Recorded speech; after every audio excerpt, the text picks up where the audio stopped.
I always Do. thought my mom's purse was a TARDIS because I don't know how she pulled shit out of that purse sometimes when we were out and about. It's like, how did you have a full size All tripod in there? I don't understand. It's a purse this big. all It's like, mothers' purses are TARDIS like. Yeah, yeah. they're modeled on Uh, Mary yeah. Poppins. Uh-huh.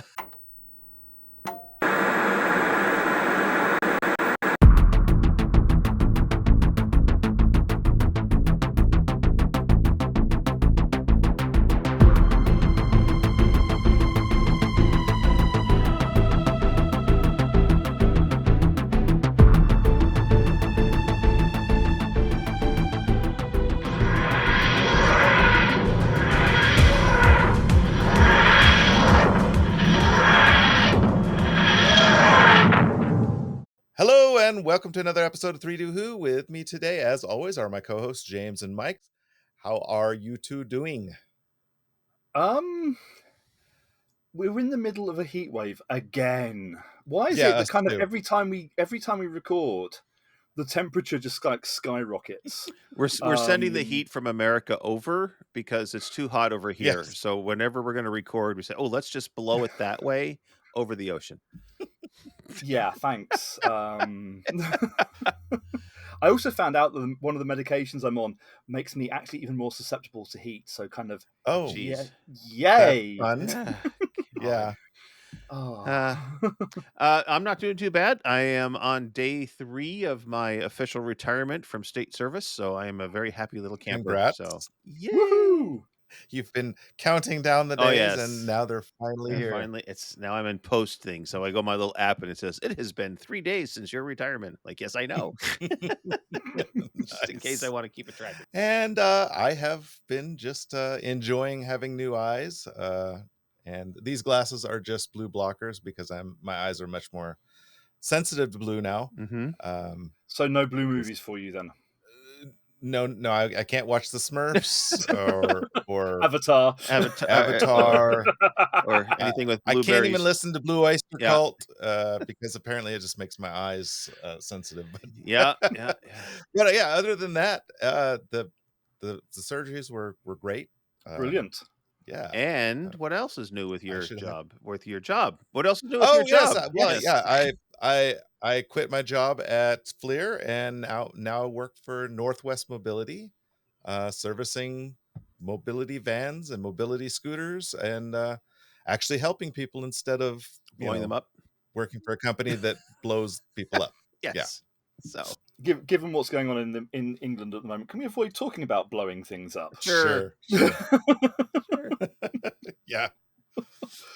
I heard there's a bit of just a stuff going on. slight Yeah. problem, yeah. Little- Where Yeah. the hell is the doctor when we need him? Is there aliens there that I was unaware of? It's like, oh, Worse. worse. Hmm. Yeah. Americans. Okay, I gotcha. I'm not going to comment any further, just in case.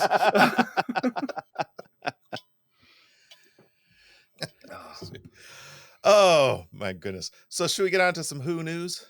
Yes, because you have quite a bit to get through. Yes, you do. Yeah, apparently because you added a lot. Um, so my first story is RTD promises answers about Mrs. Flood.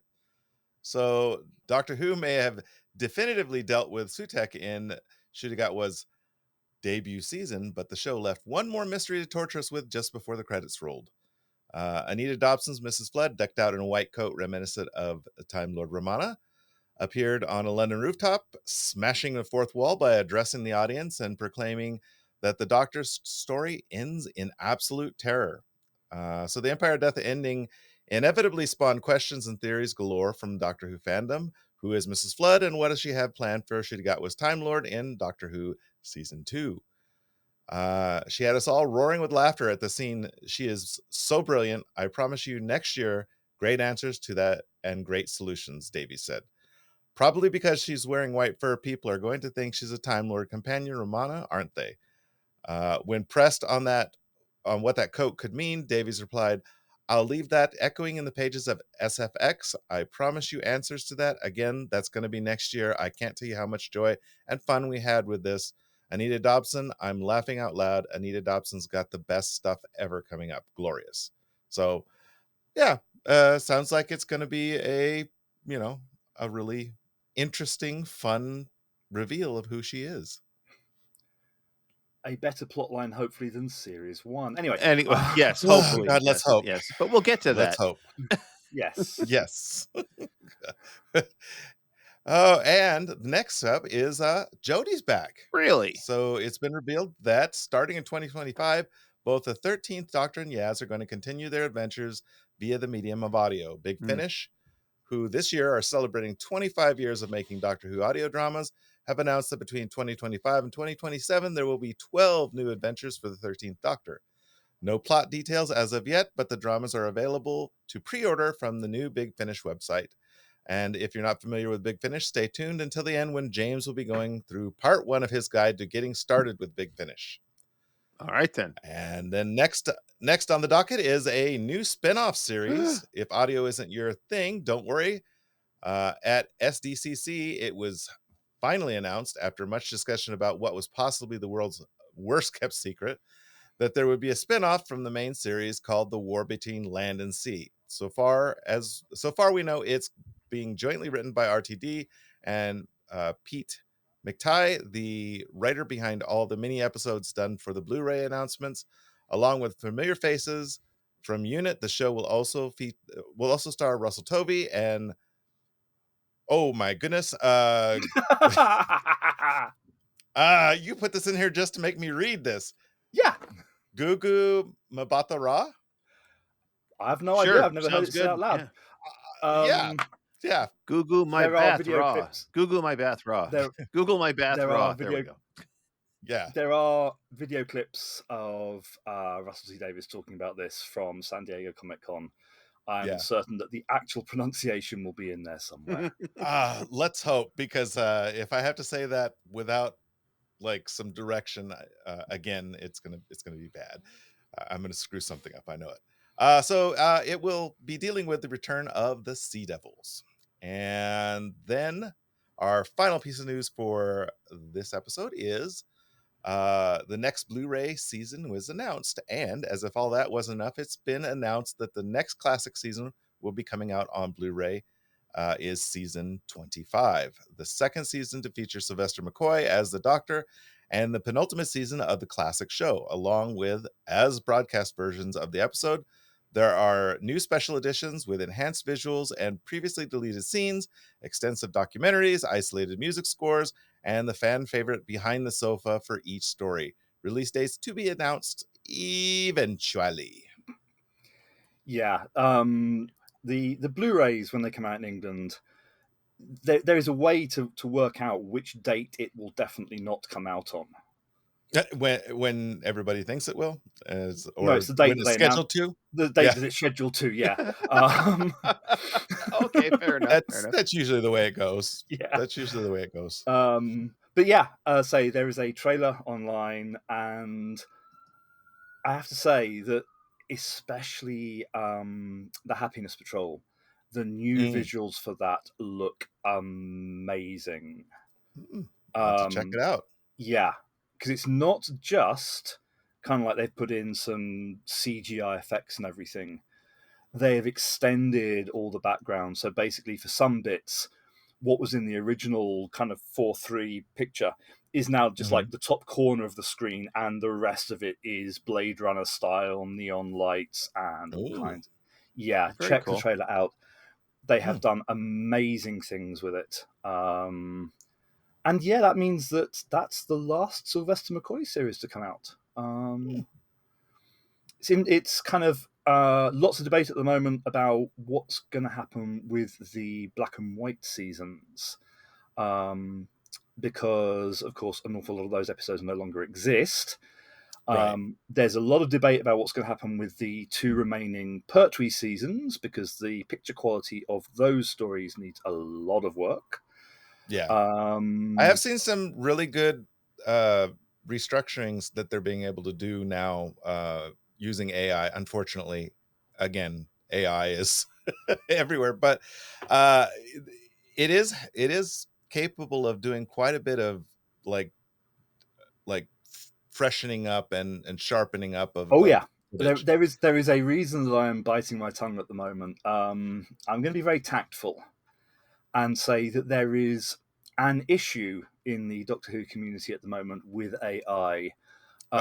Every community at the moment with No, AI. no.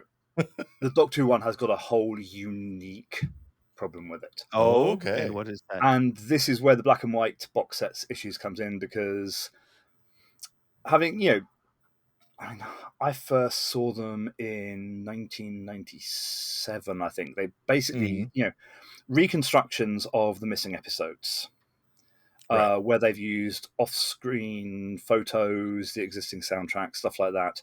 Yeah. A fan, I'm not going to name names because he's a twat,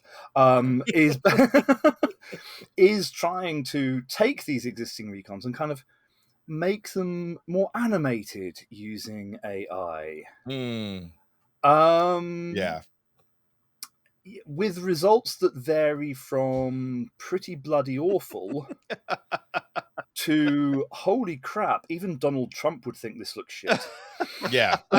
I've seen some really terrible some terrible AI trailers, like those ones where they're doing the 1950s 60s CinemaScope type trailers for different things, and they are just god awful, creepy, uncanny valley-ish. Yeah.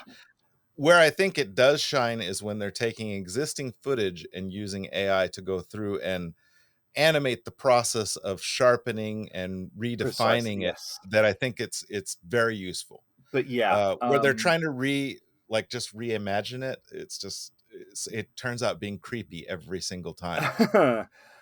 It has caused a few interesting debates in the Twitter community, especially, and various examples of it are knocking around online. You've got two options for the drinking game. One is take a shot every time one of these AI animated characters actually looks like the actor or actress it's supposed to. Yeah. Or, if you wish to be comatose very, very quickly, take a shot every time you're thinking, what the fuck am I looking at? Okay. Yeah. Yeah. I believe the record is unconscious in 15 seconds for that one. Yeah. A lot of those trailers I've watched are just like that. They're just like, why would you actually post this online? It doesn't look good.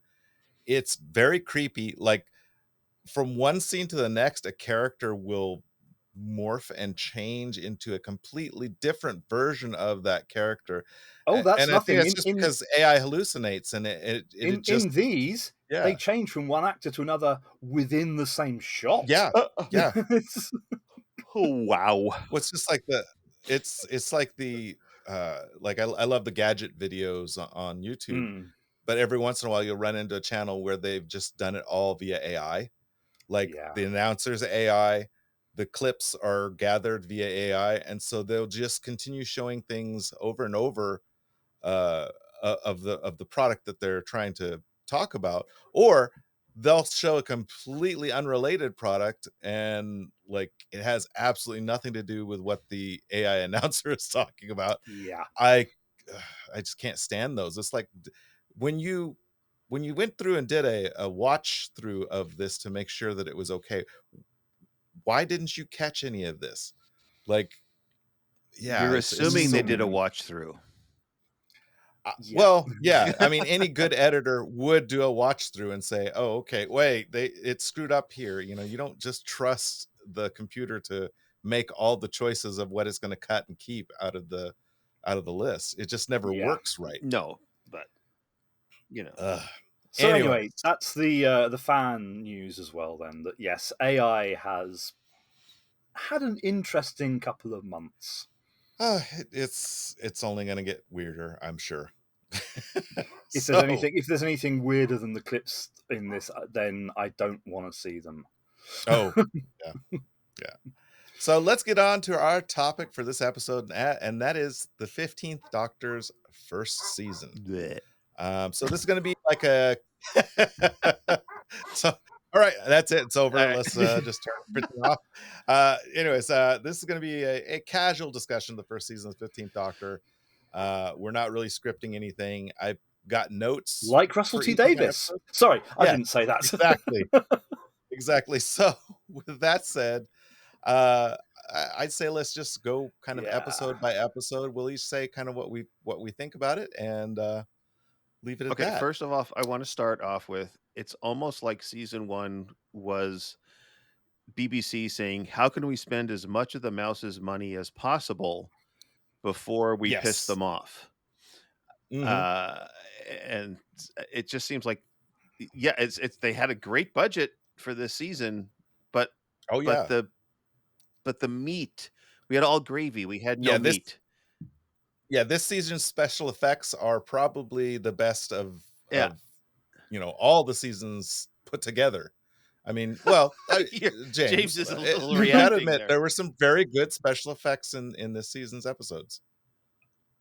I'm guessing that they look different on Disney Plus then to how they looked on the BBC. Oh, they look really I didn't good. say they were I didn't say they were good, great, but they they did looked, they did do some really good special effects work I this. actually think that Jodie's last season had better effects than this. I think it looked a lot better maybe. before they had the money coming in. Yeah. And say, you say they've spent the mouse's money, but I'd love to know where they spent it. Well, I didn't Sure say as hell they wasn't spent on it. proofreading the script. I didn't say they spent it wisely. I just said they spent it. Yeah. They spent it all on the icing and none on the cake. Yeah. Oh, we are so on the same page, seemingly. Excellent. So, our first episode was Space Babies, and my notes are cute because babies, creepy because talking babies, gross because Boogeyman monster is literally boogers. That's just not funny. Oh. So those are my thoughts. God, did you have to And pick those thoughts? Well, if you can't pick your own thoughts, you might pick somebody else's. Yeah. Right. I've got a few things I want to get off my chest about this one because I've got this is. Oh, go for it. Again, it's actually related. It is related to kind of like the mouse's money kind of thing. Yes. I know, big reboot and everything. So yeah, there had to be some kind of info dump. I mean, we had the new companion, so kind of like But Jesus Christ, could we have at least had an episode that had more than 20 minutes of plot? Because I don't think there was 20 minutes of plot in it. I think it was like about 5 minutes of plot. I found the first bit with the prehistory and everything absolutely painful to get through. Mm-hmm. And taking a kind of a view of the whole season as well, I thought it was very misjudged because given that there's a lot of emphasis in the rest of the season about changing time is bad. Yeah. Bad. To do that gag about stepping on the butterfly and yet somehow oh Christ. And the other problem I've got, and if I say this now, it saves me having to say it for pretty much every single story, is the ending was not thought through. No.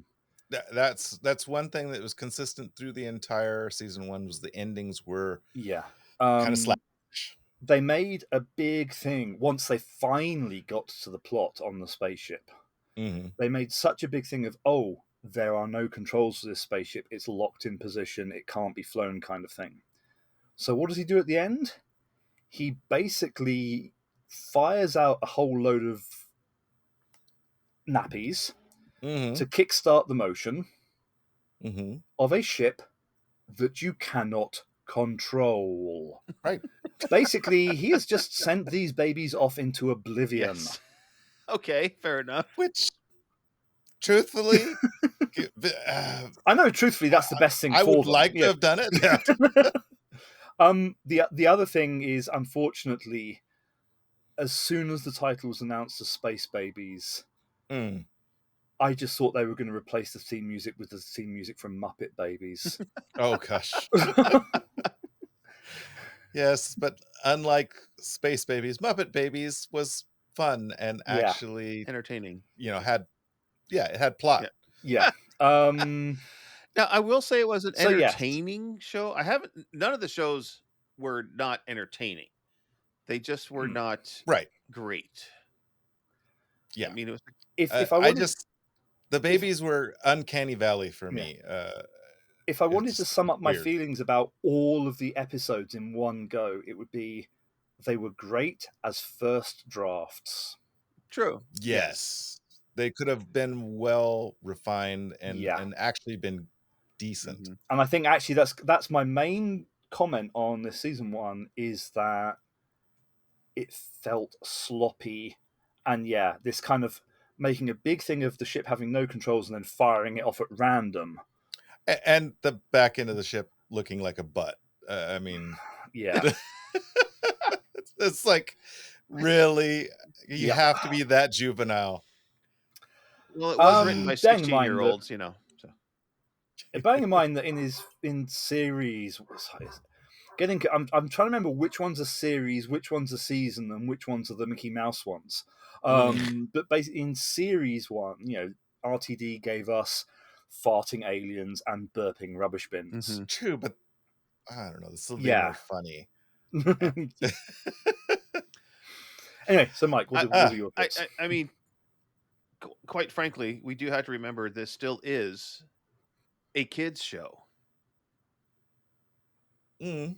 I mean, it's always been marketed as a kids show. It may have been in America, but it's never been marketed as a kids show in England. Really? Okay. Genuinely. Huh. The kids' TV, the children's drama department actively disowned it. They said that they wanted nothing to do with Okay. it. All right. Yeah. It's been family drama in England. Yeah. Over, I think family drama with more an emphasis on young adult. yeah, young adult over here is where yeah. they really market it to. The young adult model. I mean, if you think when you look on Disney Plus, it comes up under young teens actually, as to where to listen, where to watch it, where they group it together. So, so in that spirit, I guess farting bins and diapers shooting out the butthole. Why not? That's very young teenager thingy to do, right? So, episode 1, when I saw Space Babies, I almost didn't watch it. I was like, no, this is just going to be bad, and it was. Just, I halfway through, I was thinking, I hope they wrap it up nicely. Didn't, but No. Anyway. But all that being said, Shooty is a great actor. I mean, he took bad scripts and a bad plot and salvaged as much as he could as the actor. The only one here that has, or the only ones here that have any fault to take in this whole first season is RTD and the writers. Yes. Because the actors in the entire first season did an excellent job of playing the characters as they were written for them. And I think Shooty's interpretation of a life-loving, fun-loving, it was what was set up in the Biogeneration. Mm-hmm. And it's a wonderful new take on the character. Oh yeah, he's completely refreshing. Because we've had doctors who are all so emotionally damaged that they're either cranky old bastards, indifferent to other people's trauma. It's just the doctor's grumpy in a lot of episodes. The doctor a lot of these grumpy. episodes. Yes. And Shooty's doctor is kind of a breath of fresh air. Yeah. He really I love he really him. does He's bring brilliant. a joie de vivre to the show, and he brings a positive vibe to the character. Yeah. I like it. It's a good direction, I think. But it's the writing that was the problem. Mm-hmm. Shooty was brilliant, and Millie Gibson was there. Yes. Well, given that apparently she's not happy, I guess I can figure out why she would be just there. It was basically, it's like, I don't know what the American equivalent is, but those websites that sell you kind of products that are like proper products. Oh yes. But, yes. They're like, I think they're called Wish and Temu or something. Yes. It's basically She's a Temu companion. She's Temu Rose as companion. purchased off Temu. You know, Yes. she's- Indeed. Nice. Anyway, All right, let's Temu get on Rose. to episode 2. Let's get on to episode 2, The Devil's Chord. I thought this one was just stupid fun. Jinx, who's a local in these parts where Mike and I are, Monsoon was having just too much fun. Given that her daddy was a celestial toy maker, her unusual powers don't seem too overpowered in the grand scheme of things. All in all, I really kind of liked it. I thought it was kind of a crazy, fun episode. Yeah, and even the musical at the end was pretty Yeah, good. I got So- I got strong Bette Midler vibes watching this Oh episode. yes, she was definitely channeling Bette God, Midler. yes. she was Definitely. the love child of Bette Midler and Liberace. Yes, Yes. yes. Yeah. Again, not the actors that let the story No. down. It was writing was a little bit meh. Right. It was better than the first one, though. Um, It was better than Space Babies. I'll give you that. Yes. Oh. Oh, definitely. So- Okay. Definitely. For people who don't know, I'm massively neurodivergent. I mean, even by Doctor Who fan standards, I'm Yeah. I have shelves full of continuity guides. I've got a blog going where I'm overanalyzing all the scripts. I mean, I have several problems with The Devil's Chord, some of which probably wouldn't have been picked up by Americans. Okay.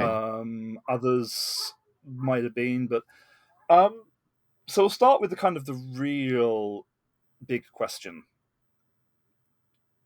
Was music banned? No, it wasn't specifically banned in this. It was more like good music was discouraged because something bad was going to happen. Yeah. Everybody felt like something bad was going to happen.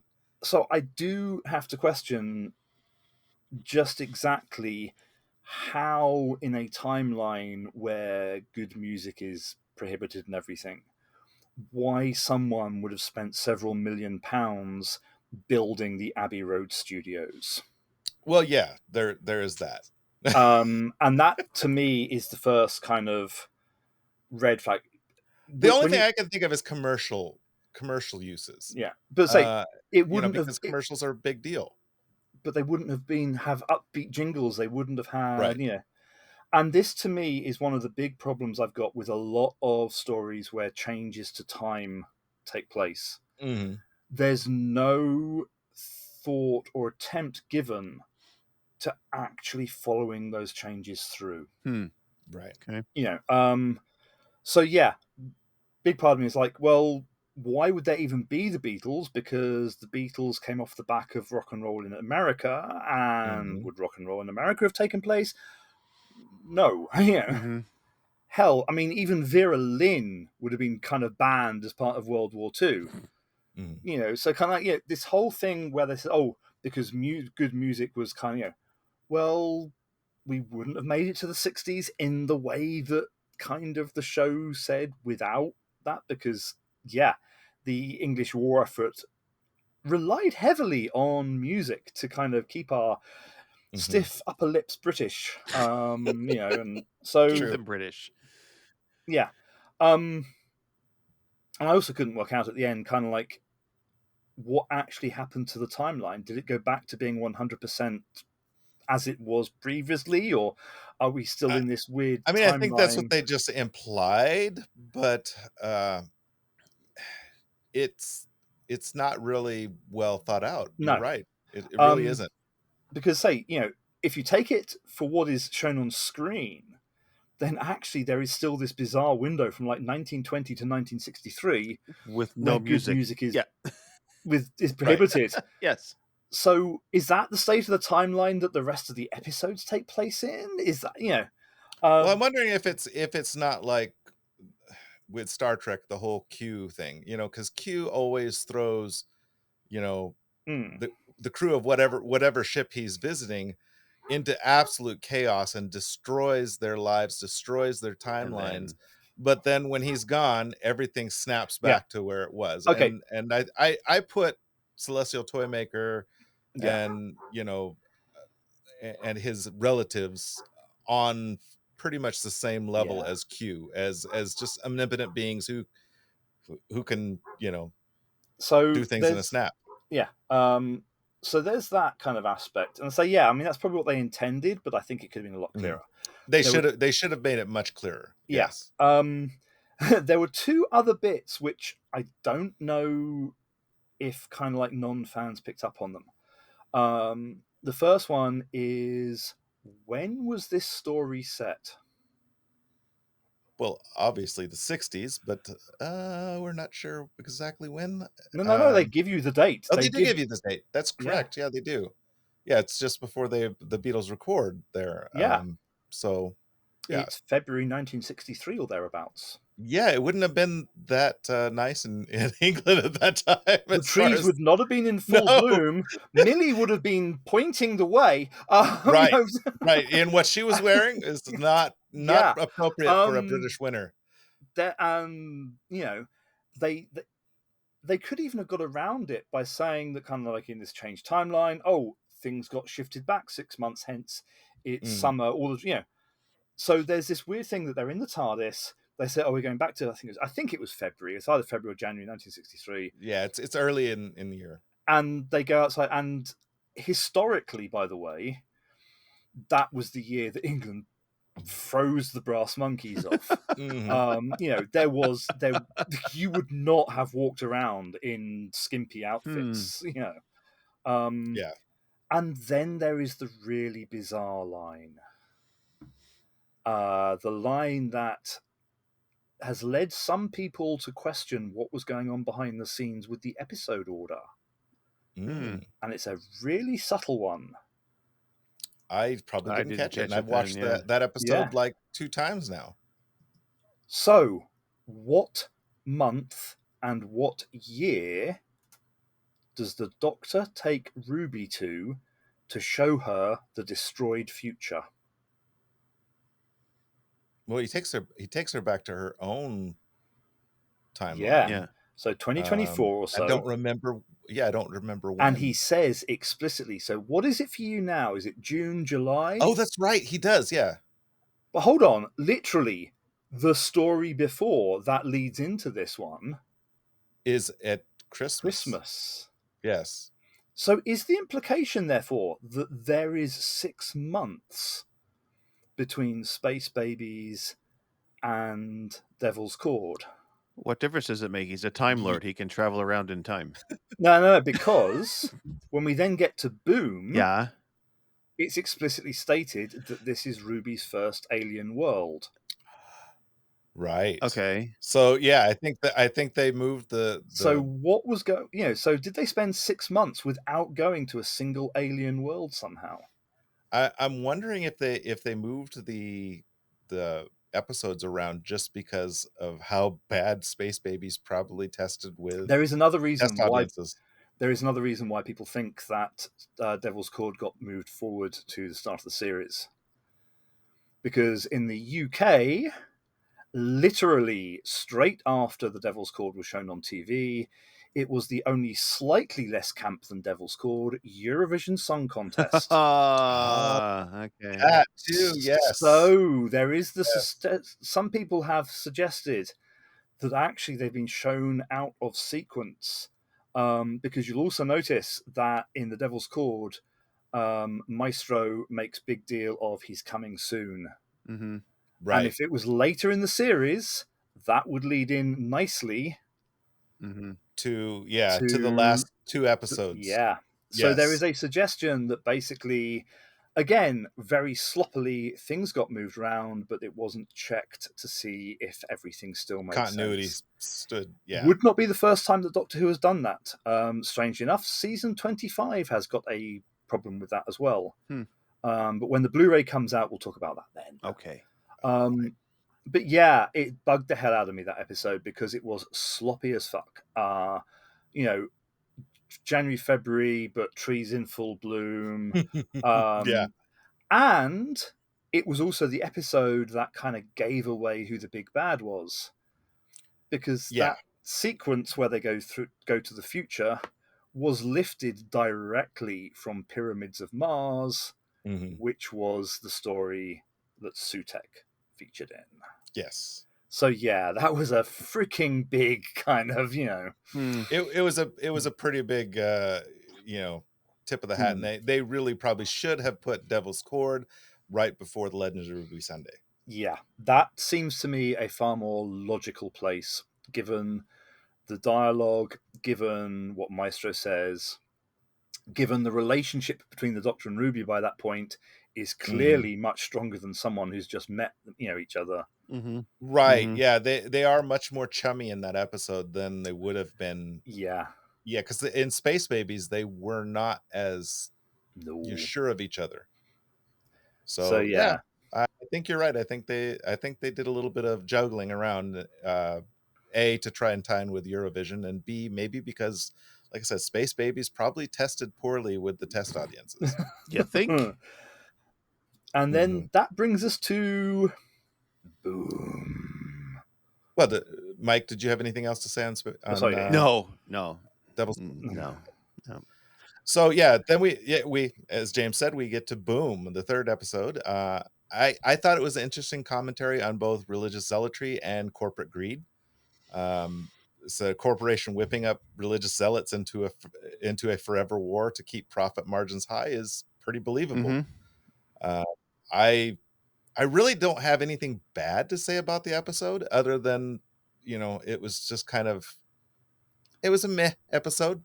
It Yeah. had good commentary on things that are going on right now, but that was pretty much. It was a little bit more too real world to be enjoyable. It was also apparently a really expensive episode to make for some reason. I would imagine it would be. It was a prop heavy episode. Whereas I saw it as a really fucking cheap looking thing. I thought it was Right, a stage. it was cheap, but remember there was a lot of props in that episode. No, apparently it's all the screen stuff behind them. I'm just talking physical props. I'm talking all the weapons, and the nurses, they're dirt cheap. The nurses thing was looked as though it was recycled from a '84 story. Yeah, It was the fact that also Shooty, when he found that cylinder of ashes, it looked like a bloody fleshlight. It did. I was not gonna say it, but yeah, I saw a gay man picking up what looked like a fleshlight, and I thought, oh no. No. I just found it very predictable.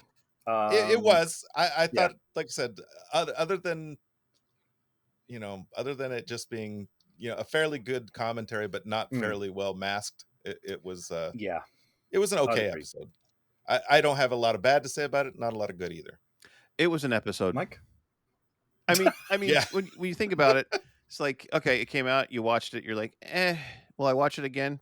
Probably not. If I have a choice. No. It's not one that I want to rewatch very often. And you're right, there was a lot of heavy props on it. And Shooty didn't get to do Shooty had to do a lot of really good acting because he had to stand in a single place. Right. And so to evoke those kind of emotions and those kind of feelings without being able to move, again, I got to give Shooty some serious props for his acting ability. Again, not the actors who let No. the story down. It was the priest shooters were kind of bad actors, but that's okay. I mean, they were not the best. They were like but they did a casting call. Religious for zealots are very rarely. Yeah, I mean, they did a casting call for extras. It's like, well, you three are the best looking extras, Right. so you get speaking parts. So come on with me. Right. The rest of you, shut up. Stay in the background. And of course, one of the actors from Boom is coming back next season as the new companion. Oh, that's right. I did read something about Which that. one? Yes. Yeah. I shall talk about that in a future episode when we actually. Well, because basically, we know nothing about the companion yet. Oh, okay. Right.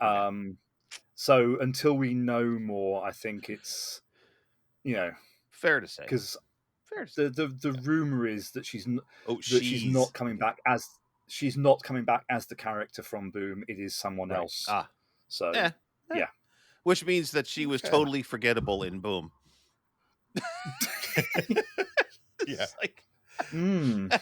Well, it's not the first time this has happened, No. though, where Be an the actor third. It'll be ends the up third coming time. back as Yeah. coming back as somebody more important in as in a future Well, episode. I mean, even the Uh, Doctor came back. yeah, Some of the actors came back because they were bit players Yeah. in past yeah. seasons and series. So yeah, Mhm.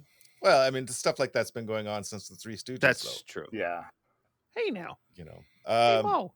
Yes. Anyways, let's get on to what was probably the first, I think, pretty decent episode, and that's 73 Yards. I thought it Mm. was definitely the creepiest one in the Creeped story in the me bunch. the f out. Uh, Yes. uh, I just really wish I knew what old Ruby was saying, that everyone ran from her and was like completely terrified of her. I just want to know what she was what she actually was actually saying, saying. and why was Kate afraid? I mean, this is the head of unit. She has seen some shit, and then she goes and talks to this gal, and all of a sudden, or they go and talk to this gal, and all of a sudden, she has got nothing to do with her. That is totally not Kate's character. Yeah. Basically, as far as I'm concerned, it was Ruby would vote Trump. That's Oh, that's possible. Yes. I loved it, though. I love that it tied in with the distance that the TARDIS's uh, area of effect is. Uh, Hmm. I thought it was a decent episode. It had a lot of creepy moments. Yeah. third reset switch ending story out of 4 episodes. By this True. point, I was bored to fuck Hmm. of reset switches. Yeah. Yeah. Attracted a lot of criticism online because there was zero explanation for any of it. Right. We still have no idea what the hell happened to the Doctor. Yeah, that is weird because like he was immediately just gone. Yeah. And then when he comes back, he has no idea For that he was gone. for in the show, the timeline was what, 80 years from the time it Yeah. happened till the time Yeah. she Something went like back. that, yeah. So during 80 years, the Doctor never visited. I mean, It just yeah. For me, Well, and the TARDIS never moved for Right. that 8 Yeah. I wanted at least an explanation of what had happened to the Doctor. Mhm. You know. Yeah. For My only m- thought is possibly whatever happened bubbled Ruby in her own little universe. And the Doctor was outside of it and not moving at the same time as her. Because when she snapped back to the Doctor and her, yeah, it seemed like she wasn't gone at all. And so that's where I'm thinking it might have been like where she was trapped in her own Yeah. little bubble universe and not But the Doctor again, didn't perceive it. I have no objections to kind of folk horror, folklore, kind of some ambiguity and stuff. Yeah, but then it wasn't really the reason that happened, it seems like. Yeah. Yeah, they broke a string. What for me Yeah. was, and I apologize for this, more interesting was after 61 years, having it confirmed by the companion that A, the Doctor urinates, and B, she's happy to go and watch him.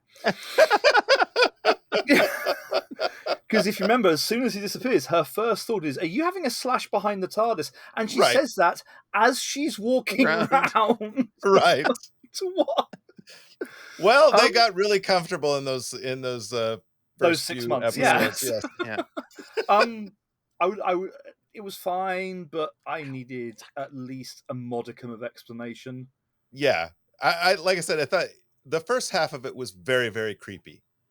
As it went on, it got a little less creepy, and then by the end, like you said, the reset switch stuff was it's like we're gonna use the sonic screwdriver to fix everything. Yeah, basically. It's the easiest plot tool. It was the same reset switch ending as the highly memorable Matt Smith episode "Journey to the Center of the TARDIS." Yeah. It's yeah. But as a storytelling plot point, this gives the writers an entire episode that they can come back to in future episodes. I mean, there are things like maybe the person in the distance is pointing out that Ruby is the new master. She just doesn't realize it yet. Or maybe something else going on, but that gives them an 80-year block of time where they could actually travel to and from, and tons of storylines in there. Yeah, if it wasn't for the fact that, Ruby is leaving. So, But Only after the end of season 2, possibly even. We don't know for sure. So yeah, I mean, well, yeah, I mean, there is the possibility that maybe, things will get better for her on set, and she'll, Mm. she'll decide to stay. But it seemed pretty obvious in the article that I read that she was, didn't want to be part of it after. There were a lot Season 2. of false articles written. I don't think you can believe anything that was written about the behind the scenes of season 1. okay, All right. Yeah. just listen to us. We are the authority on season 1. Right, Yes. we're Well, the authorities. Well, Bearing in James mind, is the authority. We're bearing in just mind- two idiot Americans. there were articles that categorically stated she had been fired and wouldn't be coming back after series 1. Right, I'd seen those ones, and I was like, well, but this article says that she just wants to leave, and then this article says, So, nothing I is think- certain yet. But yeah, I think don't believe anything until it's been and officially it could denied. all be propaganda that they're putting out to try and mask a big story plot at some later point. I would not put it past RTD. He is, he is a little bit sneaky sometimes, just not with his stories. No, he's very, Apparently his very marketing, transparent with his stories. Yes, right. He's real good with the marketing, just not so good with the stories. Yeah. And speaking of the stories, oh my goodness! Oh God, here's the next one. So Dot and Bubble. My notes are not worth the trouble. Hated every second of this. Like, I can't with it. It's. I wanted my time back. It was so bad. I mean, honestly, I can tell you that I watched it. I can't recall a thing about it, and I didn't watch it again before our recording. So that tells you how memorable it was. It was terrible. Yeah. Right. 2 things to say about it. Again, caused a lot of problems online because it's rather less than subtle racist kind of bits. Yes. Yeah, one person described it as the most white person's view of racism ever. Okay. Yeah, basically, some people are questioning kind of, how much input people of color had into that episode, or did Russell T Davies just write what he thought?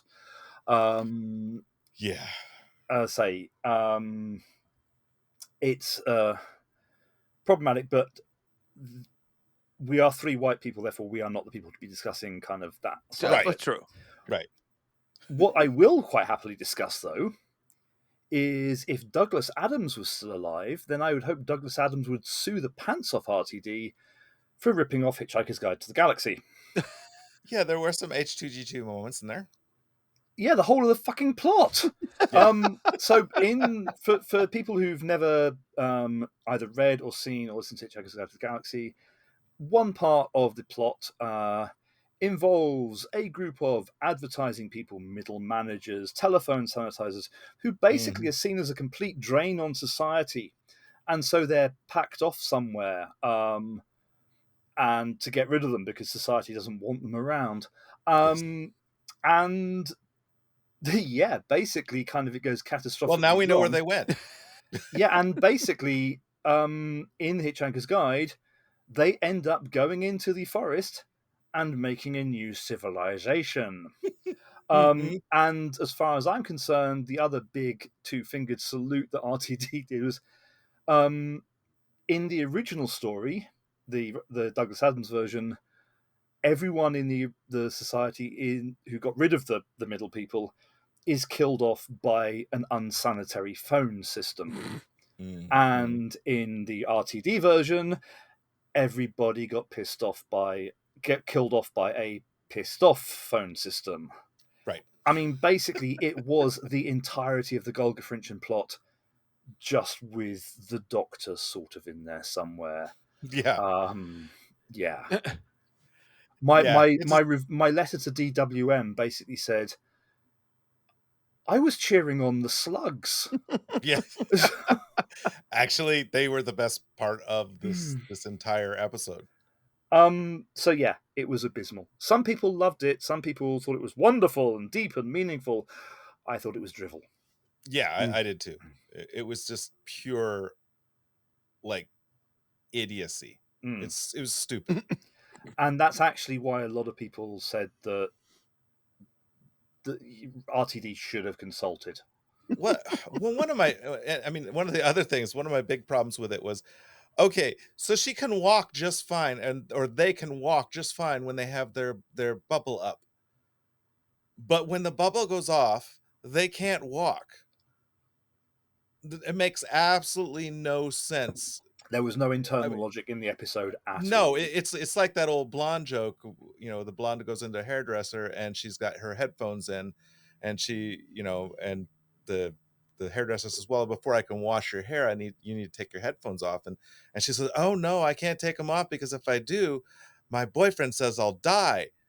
And she's like, oh, then we'll just try to do it with them on. And so as the hairdresser's washing her, she knocks the headphones off. The blonde keels over on the floor, absolutely dead. And the hairdresser picks the headphones up and puts them on, and hears, breathe in, breathe out, breathe in, breathe out. It was the equivalent of that blonde joke. Mm-hmm. Yeah, Yes. it really was. Because if you're walking with the bubble up, you should be able to walk with it down. And given that you could see through the bubble, Right. you didn't notice anything around you. Your field of perception was that, even though it was translucent and you could see through it. I mean, guess the commentary of people on their phones, not paying attention to the world around them was kind of, well, it's kind of old, because, that's been a thing now for the last 25 years. Yep. But yeah. Anyways, let's move on to the really good episode, the genuinely really good one. Yes, Rogue. Which that one, fun palate cleanser after the stupidity of Dot and Bubble. Shape-changing aliens cosplaying and causing terror is definitely more like it. And Rogue the Bounty Hunter was very easy on the eyes. Jonathan Groff, we are not worthy. We are not worthy. Oh my god! I really hope that the Doctor and Rogue find each other again, because they definitely made a hero of mine. Jonathan Groff is a hero of mine. Yes. And when it was announced, I thought, please give him a good script. Please give it. And yeah. And this one was probably the best of the. And it was more standalone than the others. And tellingly, it was the only one written by new writers. Really? Yeah, it was definitely good. Huh. Every other episode was written by RTD, with the exception of Boom, which was written by Moffat. Yeah. And Rogue was written by new writers and was the best episode. And yeah, I think maybe RTD should take that into consideration and actually have them write more episodes, because Rogue was really good. I don't have a single bad thing to say about Rogue. I mean, that sequence where they were dancing and they just lowered the lights. I mean, that was... Yes. Yeah. Yeah. And like I said, you could tell Shooty and him were just having the best time. And on camera as well. Yes. There was a little pre-shooting glow going on there, I can tell. Yeah. There was chemistry there. I mean, that was genuine chemistry. I really hope that the Doctor finds Rogue again, and that they're reunited, because it's a really good character. Again, showcasing Shooty, where he's big, brash, bold, and then Rogue proposes to him, and Shooty's like, yeah. Yeah. And it was brilliant. Yes. I love that story. Anyway, yes, it was a very good story. It was the shining star of this season, I think. Yeah, definitely. Like, and the aliens were well done. A little over the top, but they were over the top. They were over the top fun. Cosplayers. Yes, they were over the top fun. Yeah. They're cosplayers, and that's cosplayers. I know cosplayers. That is a brilliant way to justify alien activity. That made me freaking laugh my head off. It was like it was brilliant. It was just chef's kiss done really well. really, really well. Then we move on to The Legend of Ruby Sunday. So this is where we finally get back on track with what the hell is going on with Ruby and why she's so special. Mm-hmm. RTD, of course, had to play more silly anagram games. Susan Triad, Triad S, Sutek, yes. TARDIS. Yeah, oh my God, come on. More TARDIS stuff, please. Find a different anagram, please. But it was fun seeing Mel, Rose Noble, and Kate all back together with the Doctor again. So, I will say that was good. But what are you guys' thoughts? It was a good first part. Yes. Yes. And the moment that Shooty realizes that, oh shit, he's bitten off more than he can chew, and it's just like, and then Scooby-Doo turns up. Right. Oh dear. No, I've got to say, The Legend of Ruby Sunday was a good episode. Yeah, no. Again, the last 3 episodes of this season were the best 3 episodes. The problem is not The Legend of Ruby Sunday. The problem is the Empire of Death. Mm-hmm. Yes. That didn't just kind of miss the landing. That was a landing that Aeroflot would be ashamed of. That was just awful, the Empire of Death bit. Legend, we sat there and it was just like, wow, this is a damn good build-up. Yeah. Yes. But then, Empire of Death pissed it up the wall. Yeah. But Mel was great in both. I have to say, it was fun seeing her again. And apparently she is back next season. Yay. Excellent. I love Mel. Mel's a good character. I have my little Mel doll somewhere. A little Mel doll. I have a Mel figure. He's got figures of every Doctor Who companion. Oh, good. No, I Somewhere. don't. Not all of them. You just don't know because you can't find them. Chances are, the probability is high that he has a figure of every. Probability is extremely high. Fine. Next episode, I shall get my bush out and show it to you. Then. Okay. Okay. Do you want the pink one or the blue one? Because she gives in 2 different colours. She does. Yes. Anyway. Yeah. Well, what did you think of The Legend, Mike? I don't know. I was underwhelmed with this entire first series. Mm-hmm. And I think by the time I got to this, I was like, eh. And I didn't go into it with the proper mindset of watching it. I just assumed it was going to be bad. And so I really didn't. It's like, I think I spent a lot of time double screening when I was watching it. Don't blame you. Yeah. Like I said, Legend of Ruby Sunday, best, second best episode in the series for this one. Rogue being the first, and Empire, parts of Empire being the third. Mm-hmm. Not all of it. Yeah, there were parts of it that were worthwhile. Yeah. The closing music. Anyway, well, no, and Mrs. Flood at the end. Mrs. Flood. Mrs. Flood. Yes. Yeah. So I mean, and one day I'm hoping that someone will explain the bits with Sutek and the dog leash of doom. Yeah, maybe. Yeah. So it's just weird. But so my notes on Empire of Death are a decent closing story for the season, and by decent I mean, given what crap happened during the season, it was decent. Sutek was suitably scary for most of the episode. Although by the end, I was already knowing that the Doctor was going to pull in "Everybody Lives" out of his hat again. Yes. Mm-hmm. Yeah. That one.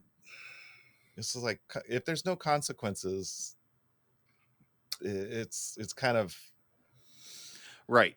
It's kind of it's a letdown because it really was. You see characters that you really like die in this, and you think, oh, this is it. This is a pivotal moment in the Doctor's life, and it turns out, no, I'm just going to reverse everything. Mm-hmm. Mm-hmm. throw the old reverse switch, everything will be back to normal, and everybody will be Yeah. happy and sunshine and all of that. Yeah. Sunshine, lollipops, and rainbows. Mhm. Yep. Yep. So Season. I mean, the glimmer of light on the horizon for me is that, again, from what has and hasn't been said, is that there were scheduling problems with season one. Somewhere along the line, Shooty's diary was overbooked. Mm. And that is why we ended up with basically kind of, well, that would explain Dot and Bubble because he wasn't in most of it. and it would also explain 73 yards. Right, where he Yeah. wasn't in hardly any of it. Yeah. So basically, the chances are there will not be the Dr. Light episodes in season 2. And again, the hints and suggestions, along with Mrs. Flood, is that, the Sunday story, because we've now got the Sunday family, Mm-hmm. the Sunday story has not completed, and that there will be more revelations next season. Mm-hmm. Right. Yeah. We shall see. Yeah. I mean, the thing I did like about the end of the episode was, again, Mrs. Flood's, little speech towards the end was really good. And Ruby finally getting to, know her mom, to her bio mom, and possibly going off to meet her dad for the first time. And That's kind of cool for the character. There's a lot of people who don't get to do that, and that was kind of cool for her. And I think it's going to resolve a lot of her character's issues of abandonment. And the rumor, and I stress rumor, is that the reason they dropped all the stuff about the father's name and everything is because the father is going to be important next season. Oh, well, good. Okay. That's the rumor. Do not take my word for it, though. Well, rumors are like buttholes. Everybody's got one. They all stink. Yes. Okay. Except Jonathan Grossiv, which I'm sure is kind of aromatic and smells of rose petals. Yes. Right. Yes. Absolutely. Right. So would you that like brings the us big some finish? trivia? Yeah. And there's Yes. a reason, by chance, that it's a good time to do the first part of the guide to Big Finish, because it tells you basically how certain things of the last 2 years should have been done. Okay. Fair it's enough. amazing to think By people who write books. that Big Finish, 25 years of Doctor Who audios this year. That means that next year they will have been making Doctor Who for as long as the BBC were in the original run. Okay. Wow. Yeah, and of course, Big Finish don't have gaps between seasons. It means, though, that, there's 25 years worth of Big Finish out there, and not all of it is brilliant, but everyone likes different things, and that's one of the best things about Big Finish. But it does mean that you've got 25 years of back catalogue. Where the hell do you start? So over this and the next few episodes, there will be a guide to Big Finish. And today we've got kind of like the Doctor-based overview. Okay. Okay. The reason for calling it that will become clear in one of the other parts. But yeah, so I've got some CDs in front of me. Big Finish, by the way, really, really good. You buy the physical CD from them, but you get the download free. Nice. But it does also mean that most of mine are now downloads only, so I can't hold up a download to show you. True. But yeah. Okay, release number 1. Oh, sorry. That's right. There you go. There we go. Yes. The Sirens of Time. 1999, Peter Davison, Colin Baker, Sylvester McCoy. It's actually coming out again later this year for the 25th anniversary in a completely new edit, new music, new effects. Nice.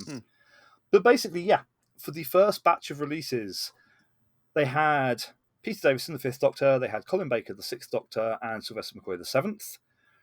They had some of the original companions, because from the start, some said, sorry, no interest in doing it. So As basically, Matthew Rouse did.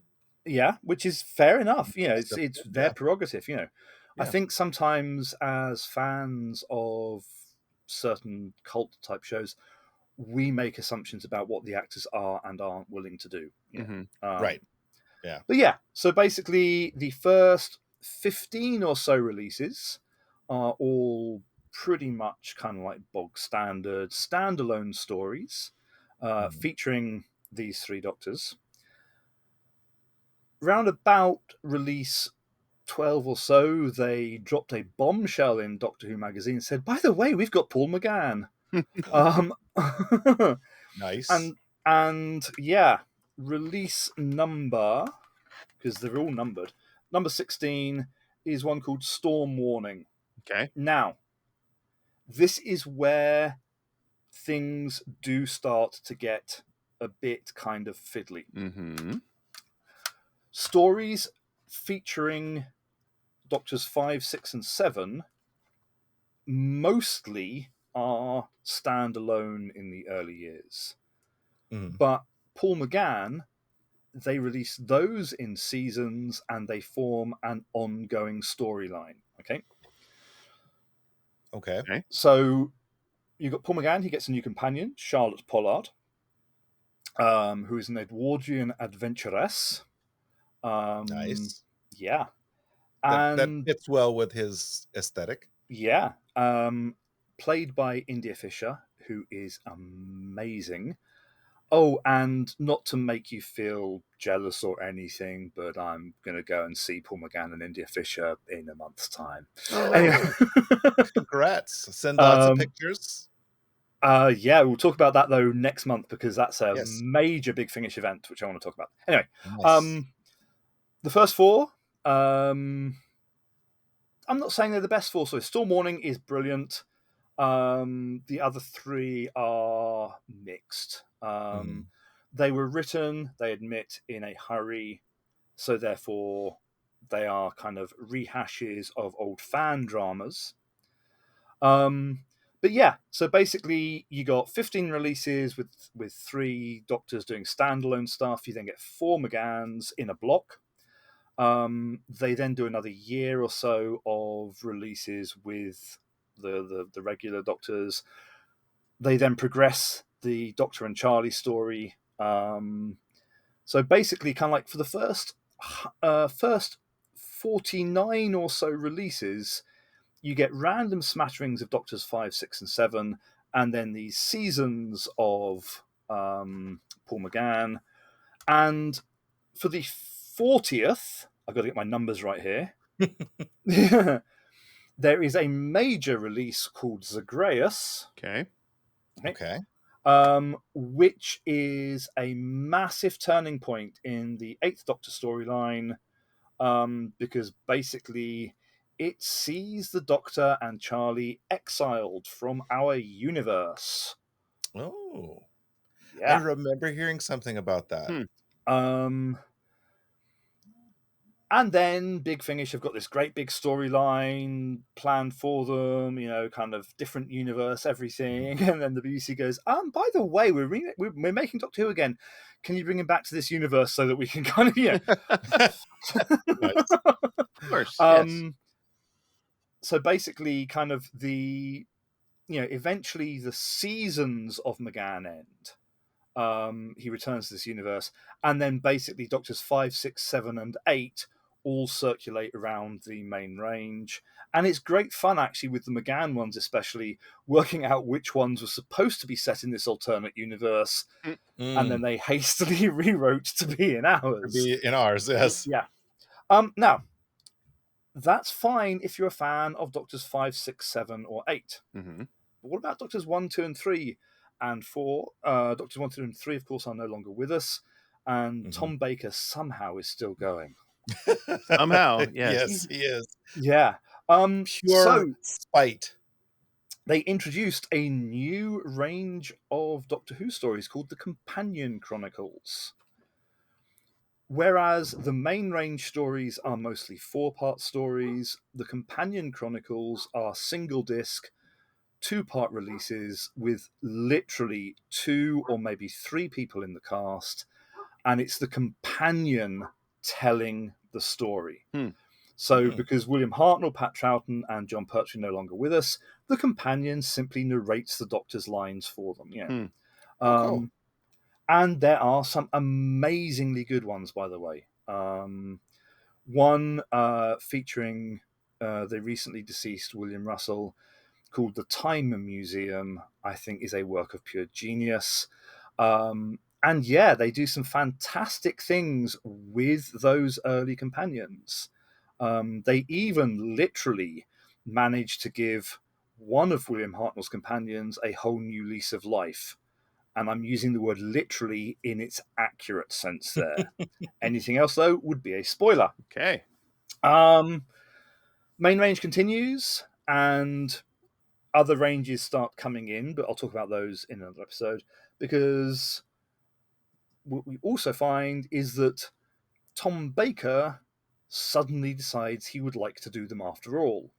He's heard some really good things from his friends, and yeah, sadly, the plans for the initial batch of Tom Baker stories had to be remade because they were supposed to be Tom and Liz Sladen.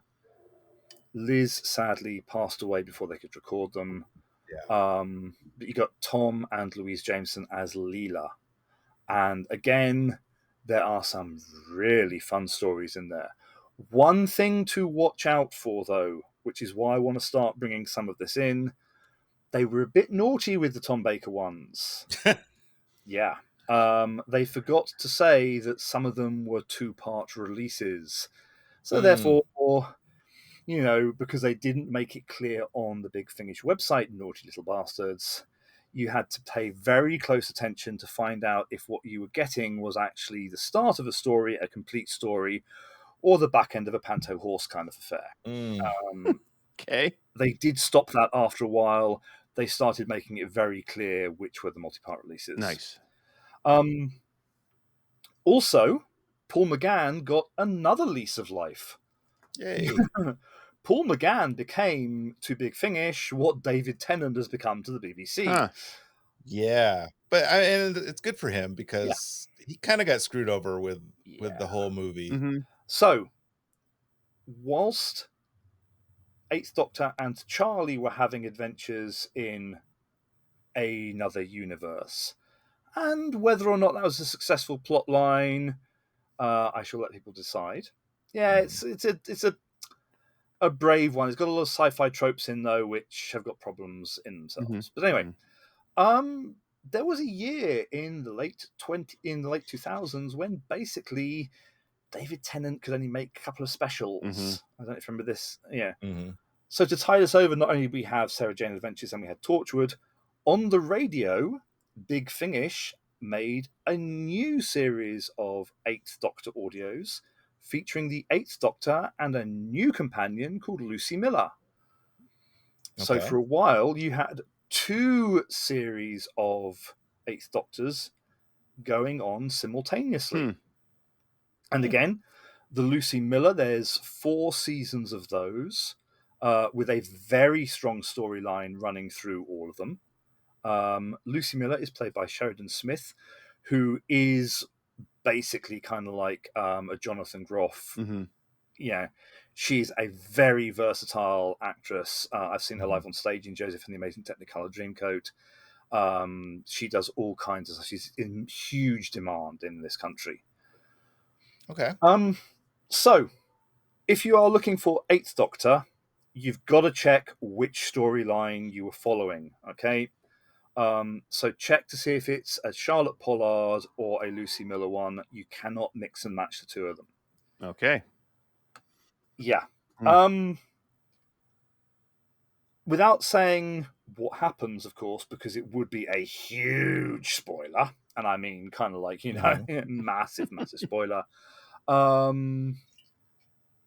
Big Finish then changed their release policy for the Eighth Doctor rather than doing kind of like single episodes either on radio or on CD or whatever, they start releasing box sets. And the box sets take place at some point after the adventures that have been taking place, and they introduce characters who are still around to this day.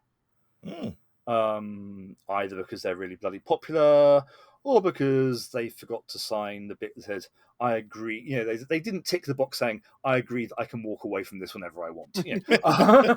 Right. Yeah. But no, the Eighth Doctor, a storyline which starts in a range of box sets called Dark Eyes. Companions that were introduced in that are still around with the Eighth Doctor to this day. Nice. So again, you will need to check with the Eighth Doctor. Are you now going for Eighth Doctor and Charlotte, Eighth Doctor and Lucy, or Eighth Doctor, Liv, and others? Jeez. Okay. There's some very different styles of stories in there. And yes, technically, they come in seasons of 4 boxes. So you've got Dark Eyes, you've got Doom Coalition, you've got Ravenous, you've got Stranded. Mhm. They are complete stories in the 4 box sets. Each box set is 4 stories, but they do form a massive ongoing story as well. Okay. And then, they suddenly thought, well, we've got people who can do the voice for the First Doctor. Why are we doing Companion Chronicles when we could kind of... You remember from the 50th, David Bradley in An Adventure in Space and Time? Yes. And his William Russell replacement, his Jacqueline Hill replacement, his Caroline Ford replacement. Basically, Big Thing, he said, do you want to come over here and actually play the companions and play the Doctor? Right. So we've now got... this is where it gets kind of... You've got Companion Chronicles featuring the First Doctor, which are all standalone stories, pretty much. Mm-hmm. And you've also now got First Doctor Adventures featuring the David Bradley Doctor and his Ian, Barbara and Susan equivalents. And Right. again, there's kind of like ongoing type things amongst them, but each pair of stories is standalone. And yeah, they try and capture the spirit of Hartnell quite well. They also now have a new actor playing the Third Doctor, a guy called Tim Trelaw. He is brilliant now. First couple of releases were a bit dodgy because he didn't quite have the voice and they didn't quite know how to write for them.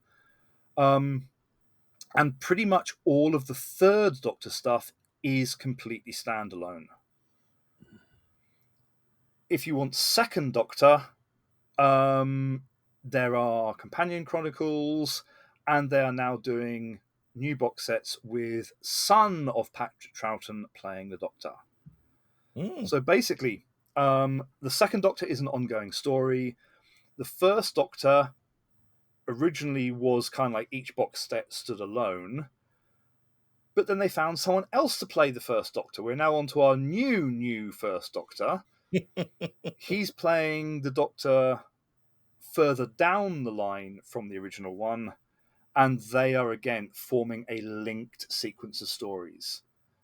So if you're a First Doctor fan, you need to check to see if you're getting the Ian, Barbara and Susan ones, or if you're getting the Stephen and Dodo ones. Okay. That just leaves us, seemingly, with Doctors 9, 10, 11 and 12. Mm-hmm. And initially, of course, Christopher Eccleston said, never in a million years.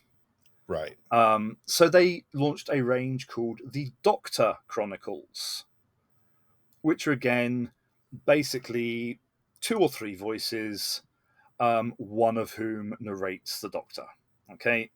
And they've done those for Doctors 9, 10, 11, and 12. And then David Tennant said, ooh, can I do some Doctor Who again? Mm-hmm. And they've because now, we know how he loves to pop back because in we know how he and can't stand the character. Yeah. Yeah. Right. He has done boxes with Rose as the companion. He's done boxes with Donna as the companion. He's done boxes with Riversong as the companion. Nice. He's done boxes with Nissa, with Leela.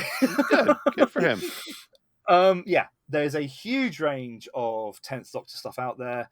The only ones which form an interlinked story are the ones explicitly called Dalek Universe. Again, Okay. that's like a season of 10th Doctor. Everything else is standalone and can be listened to whenever. Nice. Awesome.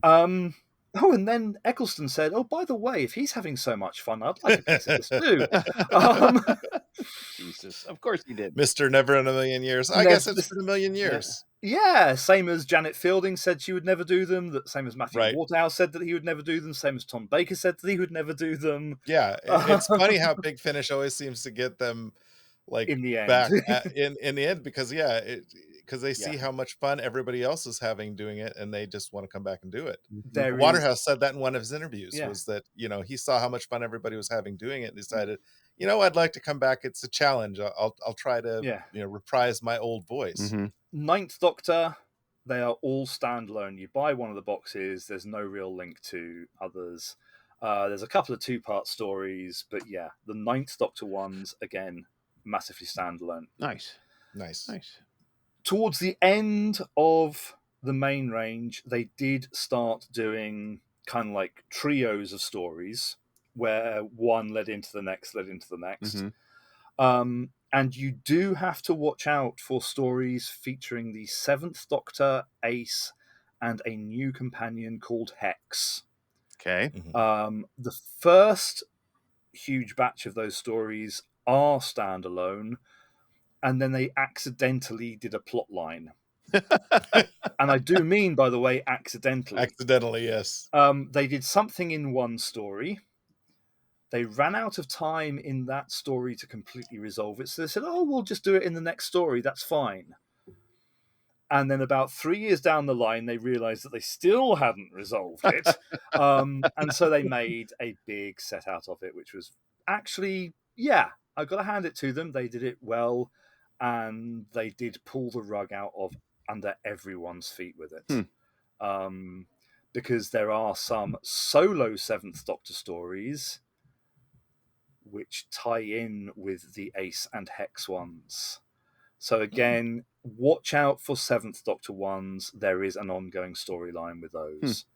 Other than that, you would think that kind of like, you know, that would be, you know, a big thing. But no, there is another batch of Doctors. Okay. Yeah. They got permission quite some time ago to do 6 releases, which they umbrellaed under the title of Unbound. And basically, these were 6 what-if stories. It meant that they could get a big name-ish type actor in to play the Doctor. Big name in terms of science fiction, by the way, not Tom Cruise kind of big name. Yeah. Right. And each one kind of like, you know, had a what-if scenario. So the first one, Old Mortality, is what if the Doctor never left Gallifrey?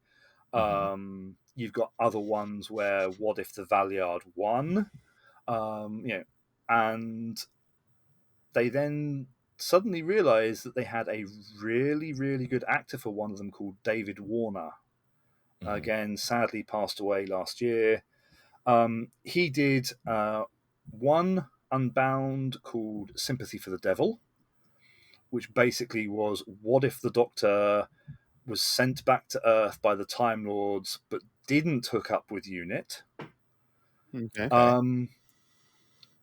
That was it. He did it one. Then they got him back for another one-off type one called Masters of War, which was what if the Daleks... Oh, no, I'm not going to say that because that would be a spoiler.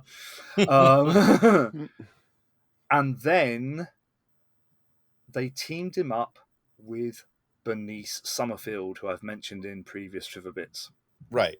And there were about 6 boxes of the Unbound Doctor and Bernice, and they are sublime. Cool. The ones set in Nazi Germany are heartbreaking. That is a really powerful box set. And yeah, sadly, he has passed away. His last performances are about to start coming out in a range called Dark Gallifrey, which will be in a future bit of this. And then on top of all that, you have got a huge number of one-off releases. You've got things like The Last Adventure, which is a regeneration story for the Sixth Doctor, because he never got one on television. You have got box sets called the 8th of March, where basically 8th of March is International Women's Day. So they release box sets on 8th of March, highlighting the strong female characters that have been in Doctor Who. You have got all kinds of things. And you even have stories that never made it to television, but should have done. Okay? Cool. So to end the brief overview of the Doctor-based ones... Too late. There is a huge range called Lost.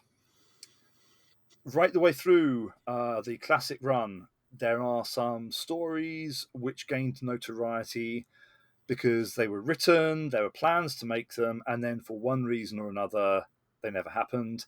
Right. Which happens with every show. So, for example, when the show was put on hiatus after season 22, they had already written 2 of the stories for season 23. There were draft scripts for other bits of it. They've adapted those into audios. When the show was cancelled after season 26, they had already started kind of drafting out those stories for season 27. Those are now available. And yeah, other ones right from the Hartnell era, where the second story was actually supposed to be called The Masters of Luxor. They've even adapted those into audio dramas.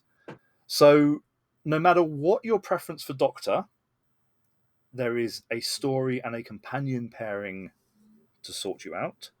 Excellent. But yeah, you do have to watch carefully. Look at the Big Finish website. They're very good at it these days to see if the story has, relies on a previous release. Right. When in doubt, though, go onto something like Twitter and just say, hey, could someone tell me, please, what I need to know to enable me to understand this story? Or just join the 3Do Who group chat on Telegram and ask James, because he'll tell you. And believe me, I was about to say that because I thought, how can we get a plug-in for our Telegram? There you go. Right. So next month, what I'm going to do is give you some of my own personal favourites. As I said, there is a huge range of Doctors, a huge range of story styles. Everyone likes different things.